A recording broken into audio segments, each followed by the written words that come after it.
नमस्कार, स्वागत है आप सभी का एसी न्यूज पर। मैं हूं शाहीन खान। नजर डालते खबरों पर। मुख्यमंत्री निवास के बाहर राज्य स्वच्छ भारत मिशन ग्रामीण के अंतर्गत आयोजित कार्यक्रम में सीएम साय ने डीजल वाहनों को हरी झंडी दिखाकर रवाना किया। डीजल वाहन स्वच्छ भारत मिशन के तहत खरीदे गए हैं। मुख्यमंत्री ने सरपंच सचिवों को दस्तावेज और चाबी प्रदान किया। कार्यक्रम में उप मुख्यमंत्री विजय शर्मा भी मौजूद रहे। आज डीजल वाहन कार्यक्रम में मंच में विराजमान हमारे प्रदेश के यशस्वी मुख्यमंत्री, जिनके पास पंचायत और ग्रामीण विकास विभाग भी है, गृह भी है, आदरणीय श्री विजय शर्मा जी, विधायक पुष्पन साहिब जी, श्री प्रताप सिंह देव जी, पंचायत विभाग की प्रमुख सचिव श्रीमती निहारिका बारिक जी, आईसीआईसीआई बैंक के state head Vivekananda Dubey ji, zonal head सूरत चंद्रा जी, पंचायत विभाग के सभी अधिकारीगण और 10 जिलों से और 10 पंचायत से आए हमारे सरपंच सचिवगण, सभी महानुभावगण और मीडिया के मित्रगण। जिस तरह से छत्तीसगढ़ लगातार विकास की ओर आगे बढ़ रहा है, उसमें एक कड़ी आज और जुड़ रहा है। हमारे देश के यशस्वी प्रधानमंत्री श्री नरेंद्र मोदी जी ने 15 अगस्त 2014 को लाल किला के प्राचीर से स्वच्छ भारत मिशन की घोषणा किए थे और हमारा सौभाग्य था कि उस समय हम मेंबर ऑफ पार्लियामेंट के रूप में उस कार्यक्रम में हम मौजूद थे और तब से लगातार स्वच्छ भारत मिशन को बढ़ावा देने के लिए अनेकों तरह के कार्यक्रम देश में हो रहे हैं और आज करोड़ों करोड़ों परिवार में शौचालय का भी निर्माण हुआ है और पूरे देशवासियों की आदत में भी एक सफाई वो आ गया है। आज सभी इतने दिनों के प्रयास से सबको लगता है कि हम लोग सब अपने आसपास घर द्वार, सार्वजनिक स्थल, स्कूल, अस्पताल, मंदिर, मस्जिद सबको साफ रखें। ये आदत आज हमारे देश के यशस्वी प्रधानमंत्री के प्रयास से हो गया है और आज जिस तरह से आईसीआईसीआई बैंक का जो CSR मत होता है, उससे 10 डीजल वाहन आज हम लोग 10 जिला के 10 ग्राम पंचायत को सौंप रहे हैं और ऐसे अवसर में 10 जिला के 200 पंचायत के सरपंच और सचिव आए हैं और गांव वाले भी आए होंगे, पंचायत वाले भी आए होंगे। सबको भी बहुत बहुत बधाई देते हैं, शुभकामना देते हैं कि कोई के मतलब सिर में मैला ढोने की प्रथा थी, अब करीब करीब बंद हो गई है, लेकिन अब ये डीजल वाहन से अब सेफ्टी टैंक की सफाई होगी और इसका हम लोग टेक ओवर, हैंड ओवर ग्राम पंचायत को कर रहे हैं। ग्राम पंचायत के ऊपर ये जिम्मेदारी रहेगी और हम चाहेंगे सरपंच सचिव से कि इसका अच्छा से देख रेख करेंगे, मेंटेन करके रखेंगे। और मैं भी सरपंच था पहले, 5 साल पंच भी रहा, 5 साल पंच रह के अच्छा काम किया तो पंचायत वाले हमको निर्विरोध सरपंच बना दिए और 6 महीना ही रहा निर्विरोध सरपंच, उसके बाद हमको विधायक बना दिया। तो हम करीब 25 साल की उम्र में सरपंच बन गए थे, तो हम तो सरपंच को बहुत बड़ा आदमी मानते हैं। पंचायत जो मतलब विकास की दृष्टि से प्रथम कड़ी। उप मुख्यमंत्री अरुण साव ने नगरीय निकाय चुनाव के आरक्षण को लेकर कांग्रेस के आरोप पर पलटवार करते हुए कहा कि दुनिया को पता है कि अनुसूचित जाति और अनुसूचित जनजाति के आरक्षण की व्यवस्था जनसंख्या के आधार पर होती है। निकायों में जनसंख्या के आधार पर ही आरक्षण हुए हैं। कांग्रेस हमेशा भ्रम फैलाकर राजनीति करते आई है। लोगों के बीच बेबुनियाद बातें रखना कांग्रेस की आदत रही है। डिप्टी सीएम साव ने आगे कहा कि मुंगेली स्थित सरगांव के पास एक फैक्ट्री में दुर्भाग्यजनक घटना हुई है। जिला प्रशासन तत्काल मौके पर है। राहत और बचाव कार्य किया जा रहा है। शहर में गोमांस की बिक्री पर उप मुख्यमंत्री ने कहा कि गोमांस की बिक्री पर हमने कार्रवाई की है। इस पर हमारी सरकार भी गंभीर है। गो तस्करी और गोमांस बिक्री के खिलाफ हमने पूरी तैयारियां की है। दुनिया को पता है कि अनुसूचित जाति और अनुसूचित जनजाति के आरक्षण की व्यवस्था जनसंख्या के आधार पर होती है। जनसंख्या के आधार पर ही आरक्षण हुए हैं। कांग्रेस का काम, मैं जैसे बार बार बोलता हूँ, भ्रम फैलाकर राजनीति करते हैं। निराधार और बेबुनियाद बात लोगों के बीच रखना ये कांग्रेस की आदत रही है, कांग्रेस के नेताओं की आदत रही है।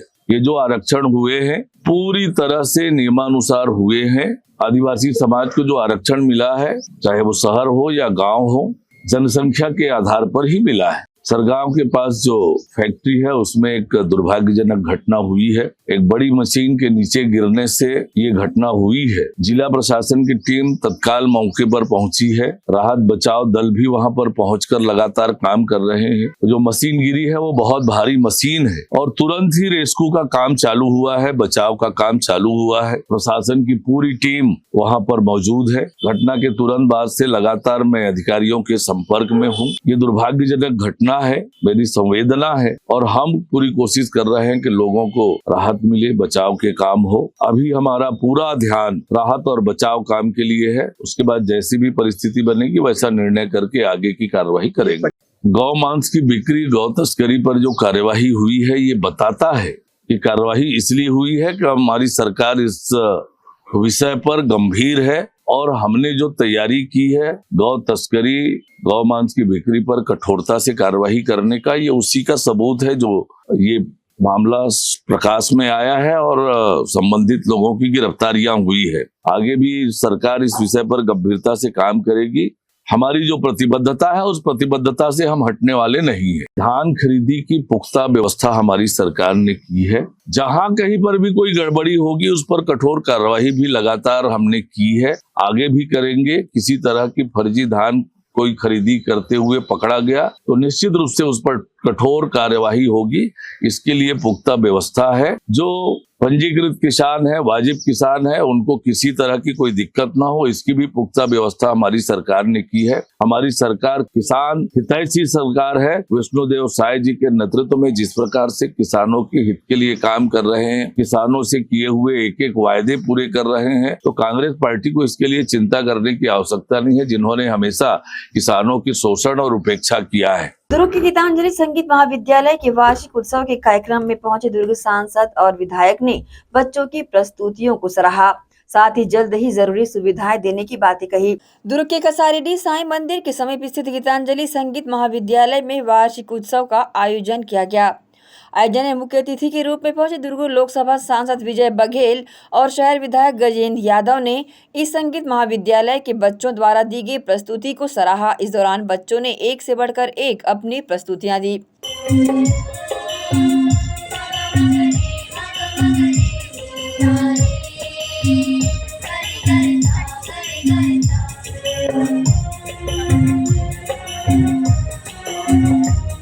इस दौरान संगीत महाविद्यालय के अध्यक्ष ने बताया कि खैरागढ़ से संबंधित विद्यालय में लगभग 200 बच्चे शिक्षा ग्रहण कर रहे हैं, जो प्रतिदिन शाम 5 से 8 बजे तक यहां शिक्षा दिया जाता है। इस महाविद्यालय में कथक, भरतनाट्यम, तबला, बांसुरी, शास्त्रीय गायन, सुगम संगीत सिखाया जाता है, जिसमें सभी बच्चे लगन के साथ शिक्षा ग्रहण करते हैं। वहीं प्रबंधक दिलीप इंगले, प्रिंसिपल वन भोले, सचिव विश्वनाथ राव, कल्याण सिंह ठाकुर, असीम तिवारी और समस्त शिक्षक शिक्षा समिति के सदस्य संचालक राजेंद्र दुबे ने किया।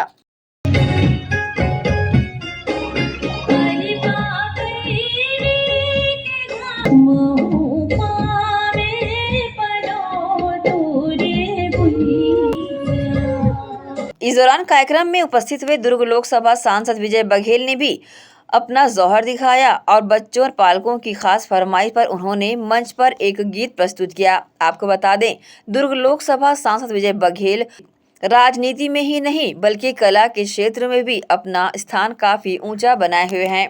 दुख में न कोई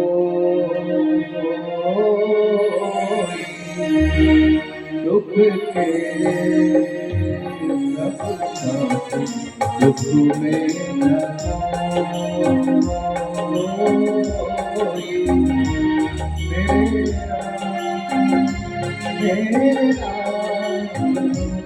तेरा नाम एक साथ दो जान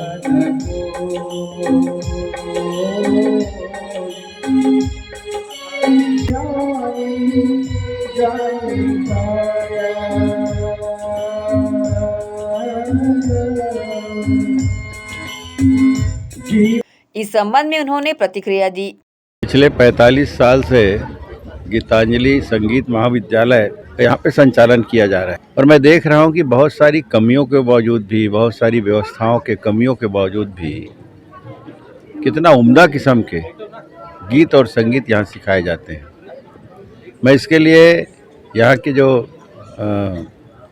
समिति है उसको बहुत बहुत बधाई देता हूँ, शुभकामनाएं देता हूँ।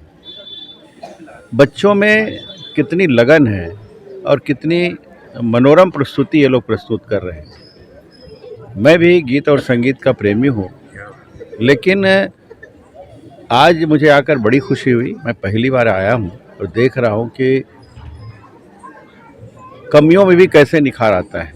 मतलब अगर मन में लगन हो, मन में विश्वास हो, मन में इच्छा शक्ति हो और मन में धुन हो, तो किस तरह यहाँ के जो हमारे टीचर्स हैं, बहनें भाई, उनके द्वारा ये सिखाए गए बच्चे पूरी निर्भीकता और निडरता के साथ पूरा तन्मय होकर न थक रहे हैं, न ही इनके मन में कोई डर है, न भय है, न हिचक है, और पूरे मुक्ति से ये मुक्त होकर ये गीत और संगीत का कार्यक्रम कर रहे हैं। मैं इनको बहुत बहुत बधाई देता हूँ, शुभकामनाएं देता हूँ। और भारत तो हमारा अनेकता में एकता है। हर प्रदेश के अपने अपने लोक कला संगीत हैं और सबका मिला जुला जो प्रस्तुतियाँ यहाँ के बच्चे कर रहे हैं। साउथ के भी नृत्य के आयोजन, इधर महाराष्ट्र के, कुछ छत्तीसगढ़ के, विभिन्न जगह के जो आयोजन है यहाँ बच्चों को सिखाया जाता है। जो वहाँ के लोक कला है उनको सिखाया जाता है, उसके लिए भी भूरी भूरी प्रशंसा करता हूँ। बहुत अच्छा लगा कि ये हमारा सौभाग्य है कि दुर्ग शहर में शास्त्रीय संगीत के लिए गीतांजलि संगीत महाविद्यालय है। इसको और हम आगे बढ़ाएंगे और कोशिश करेंगे कि इन लोगों ने जो भवन की बात की, हम भवन दिलाएंगे और साथ ही राज्य शासन सहयोग करके इसको और लोक कलाओं को भी बढ़ाने के लिए अपन एक ट्रेनिंग पाठशाला इसको खोल करेंगे।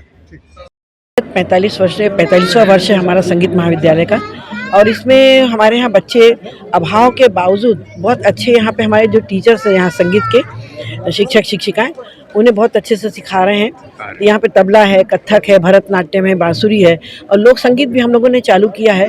तो आने वाले समय में हम लोगों को जो थोड़ी बहुत कमियां हैं, उन कमियों को दूर करने के लिए हमने हमारे माननीय सांसद महोदय को बुलाया, क्योंकि जो संगीत से जुड़ा रहता है वो ऐसे कार्यों में बहुत ध्यान देते हैं। तो हम उनसे भी अपेक्षा करते हैं कि वो आने वाले समय में हम लोगों को कुछ न कुछ उम्मीद की जो किरण जगा के जा रहे हैं, तो काम होगा। हमारे स्कूल का एक संगीत विद्यालय पूरे दुर्ग में पहला विद्यालय है ये, और यहाँ पे बहुत हर जगह के बच्चे आते हैं। कम से कम 200-250 बच्चे करते करते कम हो जाते हैं बच्चे, और कई जगह के सेंटर जो हमारी स्कूल में आते हैं, और हम अभाव के कारण दूसरी जगह पे जो स्कूल एग्ज़ाम दिलवाते हैं, तो हम चाहते हैं कि यदि इस स्कूल में हमको ऊपर प्रांगण मिल जाएगा तो उसको हम लोग बनवाएंगे आपकी निधि से, माननीय सांसद महोदय, विधायक महोदय की निधि से, और उसमें क्या है, बच्चों को और आने की सुविधाएँ हो जाएंगी। क्योंकि दुर्ग में संगीत के शिक्षक शिक्षिकाएं बहुत हैं, परंतु इस तरह के जो हम लोग कम पैसों में सिखाते हैं, लोगों के पर बोझ नहीं डालते हैं, क्योंकि माता पिता किन मुश्किलों से बच्चों को पढ़ाते हैं, और उसके बाद यदि संगीत विद्या सीखने भेज रहे हैं तो ये इनके लिए बहुत अच्छी बात है। क्योंकि बच्चों को संगीत में रुचि रखना, ये हमारे भारतीय संस्कृति को पहचान है, और भारतीय संस्कृति को हम लोगों को आगे बढ़ाए रखना है। शास्त्रीय संगीत हमारी भारतीयता की पहचान है। एसीएन न्यूज के लिए दुर्ग से नसीम फारूकी की रिपोर्ट। रुकेंगे छोटे से ब्रेक के लिए, जल्द हाजिर होते हैं। आप सब बने रहिए एसीएन न्यूज के साथ। जीटी डायग्नोस्टिक, जहां सबसे एडवांस टेक्निक्स के साथ सारी जांचें एक ही छत के नीचे। जीटी डायग्नोस्टिक लाए हैं आपके शहर में पहली बार मध्य भारत का सबसे एडवांस 3 टेस्ला एमआरआई, जो आपको देगा बेस्ट क्वालिटी इमेजेस और सारी स्कैनिंग 6 से 10 मिनट में हो जाती है, जहां आम एमआरआई मशीन 45 से 1 घंटे लेती है। इसमें है वाइट बोर्ड, जिसमें मरीज अंदर जाते हैं तो उन्हें डर नहीं लगता, और साथ ही फीट फर्स्ट की सुविधा, डॉक्टर को इलाज करने में सुविधा। आप अपने डॉक्टर की सलाह से सही जगह एमआरआई कराएं। जीटी डायग्नोस्टिक सेंटर में multi slice CT scan, ultrasound, echo एवं समस्त बाकी जांचों की सुविधा एक ही छत के नीचे। जीटी डायग्नोस्टिक में 24 घंटे सुविधा, स्वच्छ वातावरण एवं waiting area, qualified doctors, trained staffs. GT diagnostic, near Nehru Nagar square, Priyadarshini परिसर, भिलाई।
ब्रेक के बाद आपका स्वागत है। छत्तीसगढ़ प्रदेश कांग्रेस कमेटी के प्रदेश अध्यक्ष दीपक बैज ने ओबीसी आरक्षण पर कहा कि भारतीय जनता पार्टी की सरकार के द्वारा स्थानीय निकाय चुनाव में आरक्षण प्रावधान किए गए दुर्भावनापूर्वक संशोधन के चलते अधिकांश जिला और जनपद पंचायतों में ओबीसी आरक्षण खत्म हो गया।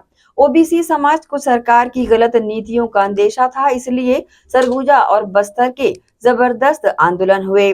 बस्तर बंद कराए, नेशनल हाईवे जाम किए सरकार को जगाने के लिए, लेकिन सरकार ने उसी आंदोलनों को कुचलने का काम किया। उन्होंने कहा, आने वाले समय में नगरीय निकाय और पंचायत चुनाव में ओबीसी समाज कोई निर्णय लेने वाला है, जहां सरकार को मुंह तोड़ जवाब ओबीसी समाज देगा।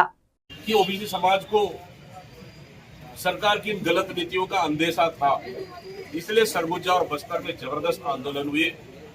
बस्तर बंद कराए, नेशनल हाईवे भी जाम किए ताकि सरकार को जगा सके, लेकिन सरकार ने उनकी आंदोलनों को कुचलने का काम किया। मैं समझता हूं कि आने वाला समय में इन क्षेत्रों के ओबीसी समाज को जिस तरह से चुनाव से वंचित कर दिया, चुनाव लड़ने से वंचित कर दिया गया है, आने वाला समय में नगरीय निकाय और पंचायत चुनाव में कोई बड़ा निर्णय करने वाला है, जहां सरकार को मुंह तोड़ ओबीसी समाज जवाब देगा और कहीं न कहीं अपने हक और अधिकार की लड़ाई के लिए ओबीसी समाज लड़ेगी। और मुझे पूरे विश्वास है कि आने वाला समय में नगरीय निकाय और पंचायत चुनाव में सरकार को इसका खामियाजा भुगतना पड़ेगा। बिलासपुर जिले में संचालित नेशनल एकेडमी की संचालिका सीमा चंद्रवंशी पर छात्रों को ओपन परीक्षा में फर्स्ट डिवीजन में पास कराने के नाम पर मोटी रकम वसूलने का गंभीर आरोप लगा है। इस मामले में छात्रों ने सिविल लाइन थाना पहुंचकर शिकायत दर्ज भी कराई। छात्रों ने सीमा चंद्रवंशी का एक वीडियो भी जारी किया था, जिसमें वह पैसे लेकर पास कराने और अच्छे ग्रेड दिलाने की बात करती नजर आ रही है। छात्रों ने बताया कि नेशनल एकेडमी के माध्यम से 10वीं और 12वीं की ओपन परीक्षा के फॉर्म भरवाए जाते हैं, जिसके लिए प्रति छात्र 12,000 से 15,000 रुपए तक वसूले जाते हैं। सीमा चंद्रवंशी ने छात्रों को परीक्षा में पास कराने के लिए अतिरिक्त 5,000 रुपए और अच्छे ग्रेड दिलाने के लिए 6,000 रुपए देने की मांग की। छात्रों द्वारा बनाए गए वीडियो में सीमा चंद्रवंशी ये दावा कर रही है कि रायपुर में उनकी अच्छी सेटिंग है, जिसके चलते वह परीक्षाओं में पास कराने की गारंटी दे सकती है। रिजल्ट हम लोग यहीं से लेके जाएंगे ना, रिजल्ट और माइग्रेशन दे दूं सर को नंबर, अच्छे से बताओ किससे क्या लगेगा, कैसे लगेगा, पूछ ले भाई। 5,000 रुपये लगेगा। तो कहाँ, वही जो स्कूल में एग्जाम दे वहीं जाना पड़ेगा ना, पेड़ देने। अच्छा, हाँ, परीक्षा नहीं देना पड़ेगा। परीक्षा क्यों दोगे? पास कराओगे तो 5,000 रुपये ले जाए पेपर का।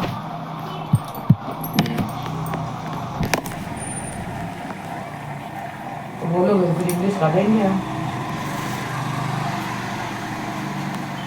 हम, और इसके कम करके बताओ। थोड़ा कम नहीं होगा क्या? 6,000 अच्छे नंबर चाहिए तो 6,000। फर्स्ट क्लास नहीं तो भी मतलब इसमें से आ जाएगा मेरा नंबर, पर थोड़ा अच्छा आ जाए ऐसा। हाँ, गोरी है क्या? हाँ, बाहर देना उसका बहुत बदमाश है, पिछले बार मारे थे लड़के। मैम को दिखा, अरे मैम को फोटो दिखा, मैम पहचान गई। फोटो मैं खोल रखा हूँ, वीडियो मैं दिखाऊं फोटो। रत्ना मिश्रा है वो ऐसी है, पैसा खाने वाली है। अच्छा ऐसा? हाँ, पैसा खाने, मतलब मेरे को बोल रही थी। रत्ना मिश्रा नाम है उसका। हाँ मिश्रा बोल रहे थे लोग। हाँ मिश्रा मैम ही बोले थे। और रत्ना नाम है उसका। बहुत ही बदतमीज है, बहुत। हाँ पैसा मांगेगी। हाँ बोल रही थी पेनल्टी के नाम पे तुम 500 दो। मैं उन लोग से प्यून पैसा मांग रहा था पैसा। प्यून को लगाई होगी पीछे, उसी के लिए ही तो। जिले की कोतवाली थाना पुलिस की जिले में चल रहे गांजे के अवैध कारोबार के खिलाफ बड़ी कार्रवाई करते हुए 6 आरोपियों को पकड़कर उनके कब्जे से 111 किलो गांजा, 4 कार एवं मोबाइल जब्त करने में सफलता हासिल की है। पुलिस ने आरोपियों से 111 किलो गांजा, 4 पहिया वाहन, 5 मोबाइल, 64,480 रुपए नगद, कुल 68,40,000 की संपत्ति को बरामद किया है। हमारे यहाँ रहने वाले हैं रायगढ़ के, वो लोग गांजा का उड़ीसा से खरीदते थे और रायगढ़ जिले के लोकल में या अन्य जिलों में वो गांजा को सप्लाई करते थे। महेंद्र सिंह, किशन कश्यप और हरजीत सिंह, ये 3 आरोपी पकड़ाए। उसी के सूचना पे 2 और आरोपी जो ये तीनों व्यक्ति से गांजा खरीदने आए थे, मतलब कि जो फॉरवर्ड लिंक हो गया। वैसे 2 आरोपी पकड़ाए जो कि एमपी के रहने वाले हैं, शेख बाबू और मधु चौधरी। एक पुरुष और एक महिला है जो एमपी से यहाँ इसके पास से गांजा लेने आए। और बैकवर्ड लिंकेज, मतलब ये इन्होंने गांजा कहां से खरीदा, तो उड़ीसा से एक आरोपी गोपाल भोई जो कि जाफुगुड़ का रहने वाला, उसको गिरफ्तार किया। इस प्रकार से total forward linkage backward linkage establish करते हुए कहां से गांजा आया, कहां पे बिक रहा है, टोटल 6 व्यक्तियों के खिलाफ कार्रवाई की गई। इसके साथ ही और डीप में विवेचना को ले जाया गया। एक और मामला कोतरा रोड का सामने आया जिसमें एक महिला से टोटल 2.5 किलो गांजा बरामद किया गया। इसके अतिरिक्त एक और कार्रवाई अभी खरसिया में चल रही है, शाम तक उसका डिटेल भी आपको दे देंगे। वहां पे भी गांजा। रुकेंगे एक और छोटे से ब्रेक के लिए, जल्द हाजिर होते हैं। आप सब बने रहिए एसीएन न्यूज के साथ। जीटी डायग्नोस्टिक, जहां सबसे एडवांस टेक्निक्स के साथ सारी जांचें एक ही छत के नीचे। जीटी डायग्नोस्टिक लाए हैं आपके शहर में पहली बार मध्य भारत का सबसे एडवांस 3 टेस्ला एमआरआई, जो आपको देगा बेस्ट क्वालिटी इमेजेस और सारी स्कैनिंग 6 से 10 मिनट में हो जाती है, जहां आम एमआरआई मशीन 45 से 1 घंटे लेती है। इसमें है वाइट बोर्ड, जिसमें मरीज अंदर जाते हैं तो उन्हें डर नहीं लगता, और साथ ही फीट फर्स्ट की सुविधा, डॉक्टर को इलाज करने में सुविधा। आप अपने डॉक्टर की सलाह से सही जगह एमआरआई कराएं। जीटी डायग्नोस्टिक सेंटर में multi slice CT scan, ultrasound, echo एवं समस्त बाकी जांचों की सुविधा एक ही छत के नीचे। जीटी डायग्नोस्टिक में 24 घंटे सुविधा, स्वच्छ वातावरण एवं waiting area, qualified doctors, trained staffs. GT diagnostic, near Nehru Nagar square, Priyadarshini परिसर, भिलाई। श्री शंकराचार्य प्रोफेशनल यूनिवर्सिटी जुनवानी, जी हाँ, सत्र 2024-25 के लिए प्रवेश प्रक्रिया प्रारंभ है। डिप्लोमा इन फार्मेसी एवं बैचलर ऑफ फार्मेसी के लिए प्रवेश प्रारंभ है। बिना PPHD दिए सीधा प्रवेश। इतना ही नहीं, 10वीं और 12वीं में गणित और विज्ञान के छात्रों के लिए सुनहरा अवसर है। सीमित समय, सीमित सीटें। अगर है सपनों को पूरा करना तो भरना होगा ऊंची उड़ान। जल्दी करें, प्रवेश प्रारंभ है। प्रेजेंटली शंकराचार्य ग्रुप के अंदर 4 फार्मेसी कॉलेजेस हैं। इन चारों फार्मेसी कॉलेजेस में diploma in pharmacy and bachelor of pharmacy की कोर्सेज रन होती हैं। साथ में masters in pharmacy and PhD की कोर्सेज भी हम ऑफर करते हैं। शंकराचार्य प्रोफेशनल यूनिवर्सिटी के अंदर ये चारों कॉलेज एफिलिएटेड हैं and most importantly pharmacy council of India ने चारों कॉलेजेस को अनुमोदन दिया है। जैसे कि आप जानते हैं, Shankaracharya group is famous for its infrastructure, its faculty, its students group, and in every aspect we are on top as from 2008. So in this year also, अगर आप चाहते हैं कि आप 12th के बाद साइंस में आपके भविष्य बनाना चाहते हैं तो शंकराचार्य प्रोफेशनल यूनिवर्सिटी में एक बार जरूर आए। फार्मेसी कोर्स में अभी डायरेक्ट एडमिशन 12th की % बेसिस पे दिया जा रहा है, तो जल्द से जल्द संपर्क करें। तो एडमिशन हेतु जल्दी करें। Shri Shankaracharya professional university Junwani, Bhilai, Chhattisgarh. संपर्क करें 9977258200।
ब्रेक के बाद एक बार फिर से आप सभी का स्वागत है।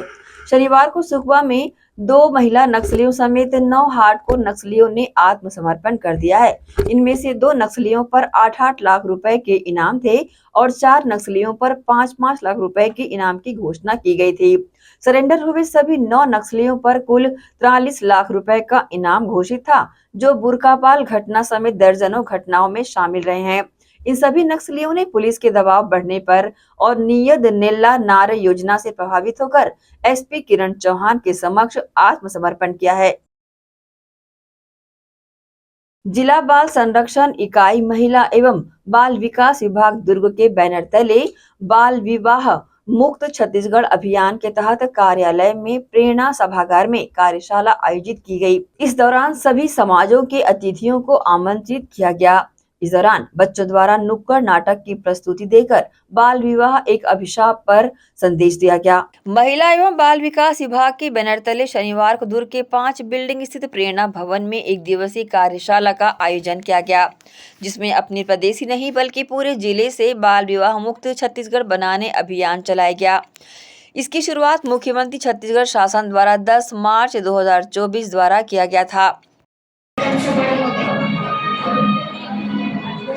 बाबा इसी उम्र में लाए थे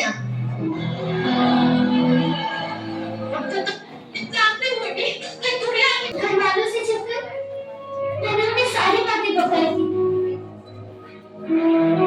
अगर खरीदने टाइम पे ना पहुंचे कम से कम तो मुझे समझ मैं सिर्फ 12 बरस की हूँ। हाँ तो छोड़िए बरस से नहीं उससे कम से बड़े होते। इसी कड़ी में आज सभी वर्ग और समाज के प्रतिनिधियों को बुलाकर बालक कल्याण समिति, किशोर न्याय बोर्ड की जिला स्तरीय विभिन्न समितियों के मनोनीत सदस्य, राष्ट्रीय सेवा योजना, भारत स्काउट गाइड, शिक्षा विभाग, नेहरू युवा संगठन, शामियाना संघ, मजदूर संघ, स्थानीय स्तर पर पंचायत प्रतिनिधि और समस्त समाज के प्रमुख, लोक कलाकार, महिला स्वयं सहायता समूह, सोशल मीडिया, युवा संगठन, कपड़ा व्यापारी संघ, समस्त धार्मिक संगठन, निजी टैक्सी संघ, इसके साथ ही केटरिंग संघ, भजन मंडली को आमंत्रित कर कार्यशाला का आयोजन किया गया।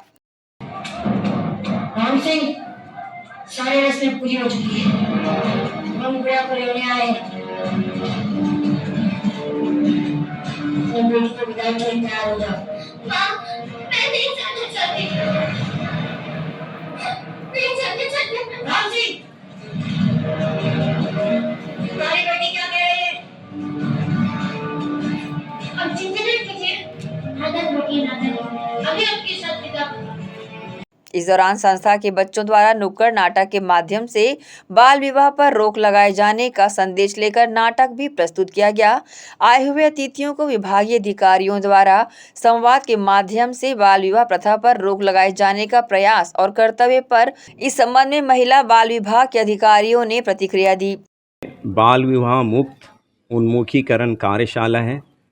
इसका मुख्य उद्देश्य ये है कि हमें जन सहभागिता के आधार पर कहीं भी बाल विवाह होने नहीं देना है और अपने ज़िले को बाल विवाह मुक्त सभी के अथक प्रयास से सहभागिता से मुक्त करना है। सर पूरा अमला लगा हुआ है। ग्राम पंचायत स्तर में आंगनबाड़ी कार्यकर्ता, मितानिन, सरपंच, सचिव जो भी हैं, जिनकी भी शादियां होती हैं तो उनको मालूम होता है कि जो शादी हो रही है उनकी उम्र सही है या नहीं, अर्थात लड़की की उम्र 18 वर्ष पूर्ण हो गई है या नहीं हुई है, लड़के का जो उम्र है 21 वर्ष पूर्ण हुआ है या नहीं हुआ है। और जैसे ही ये पता चलता है कि इसमें कुछ संदेह की स्थिति तो प्राथमिक रूप से वहाँ पहले जांच की जाती है। सर मैं अपने ज़िले की बात करूँगा। इसमें अभी जैसे कि हमारे यहाँ 24-25 में 2 बाल विवाह होने की संभावना की सूचना प्राप्त हुई थी, लेकिन वो हुआ नहीं बाल विवाह। उसको जाके अपने चाइल्ड लाइन ने, महिला बाल विकास के अमले ने, पुलिस विभाग के अमले ने, सभी ने सहभागिता के आधार पर ग्राम पंचायत स्तर से भी वो रुकवा दी। बाल विवाह मुक्त के संबंध में लोगों को जन जागरूकता लाना और आज हमने जैसे कोशिश किया समाज के प्रमुखों को बुलाया है, तो चूँकि इस प्रकार के जो भी विवाह होते हैं वो हमारे आसपास ही होते हैं, घटित होते हैं, तो इन सब की जानकारी सभी को हो और शासन ने जो कानूनी प्रावधान किया है उसके बारे में भी उनको स्पष्ट जानकारी हो जाए, जिससे बाल विवाह कहीं अगर होता है तो हम इन प्रावधानों का इस्तेमाल करते हुए उसको रोका जा सके। इसलिए में अगर आंकड़ों की बात देखिए 2019 से लेके 2024 तक 5 जैसा सर ने भी बताया 5 प्रकरण आए हैं, लेकिन विवाह एक भी नहीं हुए। सारे विवाह को जो है रोका गया है और पूर्व सूचना हमको जो है मिली और हमारे अमले ने जैसे आंगनवाड़ी कार्यकर्ता है, कोटवार है, इनके माध्यम से रोका गया है। सर कार्यशाला के दौरान देखिए जिम्मेदारी तो जो एक्ट कहता है उसमें जिम्मेदार तो सभी को बनाया गया है और कहीं अगर बाल विवाह अगर हो रहा है तो जिम्मेदारी तो सभी को उठानी ही पड़ेगी। हाँ, लेकिन बेसिकली महिला बाल विकास विभाग नोडल विभाग है, हमारी जिम्मेदारी थोड़ी ज़्यादा बनती है, लेकिन लोगों के कोऑर्डिनेशन से हम इस काम को जो है पूर्णतः रोकने का पूरा प्रयास हम लोग करेंगे। एसीएन न्यूज के लिए दुर्ग से नसीम फारूकी की रिपोर्ट। दुर्ग के रेलवे स्टेशन स्थित यार्ड में खड़ी थी टायर बोगी में अचानक हुई आगजनी से आसपास अफरा तफरी का माहौल रहा, जिसकी सूचना पर पहुंची दमकल टीम ने मौके पर पहुंचकर आग पर काबू पाया। इस घटना का कारण अभी तक अज्ञात है। दुर्ग रेलवे स्टेशन में खड़ी AC3 टायर बोगी में शनिवार सुबह अचानक आग लगने से घटना सामने आई, जिसके बाद सूचना मिलते ही आसपास के क्षेत्र में सनसनी फैल गई। लोग स्टेशन की तरफ रुख करते नजर आए।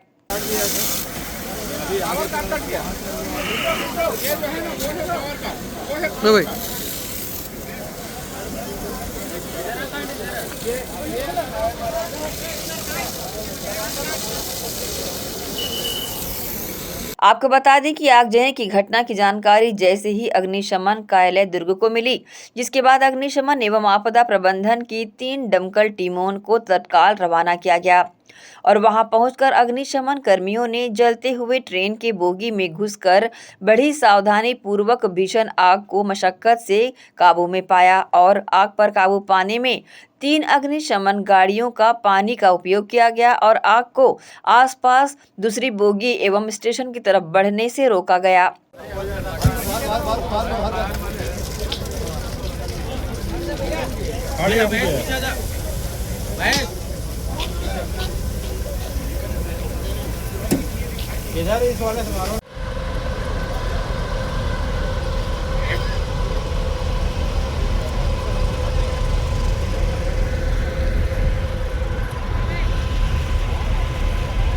इस आगजनी की घटना का अब तक कारण पता नहीं चल पाया है। आग की चपेट में आई ये बोगी पूरी तरह जलकर खराब हो चुकी है। रेलवे प्रशासन और RPF GRP मामले की जांच में जुट गए हैं। इस संबंध में अग्निशमन अधिकारी नागेंद्र कुमार सिंह ने प्रतिक्रिया दी। 10 बजे के आसपास हमें कंट्रोल रूम से सूचना मिली कि दुर्ग रेलवे स्टेशन के पीछे वाले हिस्से में आग लगी हुई है। एक AC3 टियर की बोगी है। तत्काल यहाँ से 2 फायर इंजन रवाना किया गया और लगभग 30 मिनट में हमने आग पे काबू पा लिया और प्रथम दृष्टया भी तो स्पष्ट नहीं बोल सकते कि क्यों कौन सा कारण है, लेकिन शॉर्ट सर्किट ही लग रहा है। ACN न्यूज के लिए दुर्ग से नसीम फारूकी की रिपोर्ट। इसी के साथ ही आपसे लेंगे इजाजत। आप सब बने रहिए ACN न्यूज के साथ। नमस्कार।